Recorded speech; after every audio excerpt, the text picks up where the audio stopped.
नाज़रीन, जेकबाबाद में Victor memorial church पारां खदड़न फ़कीरन जे मान में ईद मिलन पार्टी मुनक़िद कई वई। उन हवाले से रिपोर्ट कयो आहे नवाज़ सोलंकी। विक्टर मेमोरियल चर्च के इंतजामिया पारां जेकाबाद की तारीख़ में पहिरों भेरो खदड़न फ़कीरन के एजाज़ में शहर के खानगी स्कूल में ईद मिलन पार्टी ॾिनी वई, जंहिंमें शहर समेत मुल्क के कुंड कुड़छ मां खदड़न फ़कीरन शिरकत कई। तकरीब में खदड़न फ़कीरन के जोड़ा ए बियूं सूखड़ियूं ॾिनियूं वयूं। इन मौके ते खदड़न फ़कीरन आवाज़ न्यूज़ सां ॻाल्हाईंदे चयो त तमाम घणी ख़ुशी महसूस कयूं पिया।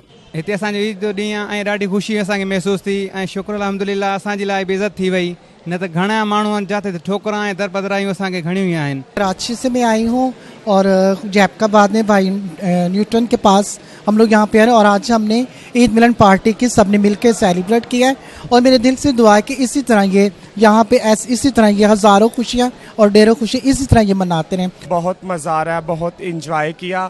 ये हम इन ख्वाजा सराओं की खातर से इतनी दूर लाहौर से हम इधर आए हैं और मैं बेहद शुक्रगुजार हूँ टोनी भाई की और पास्टर गजाला जी की। तकरीब के मेज़बान बिरोनर बी न्यूटन उर्फ टोनी चयो त खदड़न फ़कीरन सां ईद की खुशियूं मल्हाइण लाइ ही तकरीब मुनक़िद कई आहे। अज ही असां ईद मिलन पार्टी रखी है पंहिंजे ख्वाजा सरा कम्युनिटी सां, त जीअं हू पाण खे निगलेक्टेड न सम्झनि ऐं असां उन्हनि सां भी ईद जी खुशियूं ईअं मल्हाइण चाहियूं था त जीअं अक्सर असांजा जेका नॉर्मल भेण भाइर मल्हाईंदा आहिनि, त इन करे असां इन्हनि खे हिते घुरायो आहे त ही पाण खे मुआशरे जो निगलेक्टेड पार्ट न सम्झनि। माण्हुनि जे रवैये सबब महरूमी जो शिकार हिन तबके खे अहिड़ी इज़्ज़त अफ़ज़ाई मिलण सुठो सवण साबित थींदो। कैमरामैन सिजाद सुमरो सां गॾु नवाज़ सोलंकी, आवाज़ न्यूज़, जेकाबाद।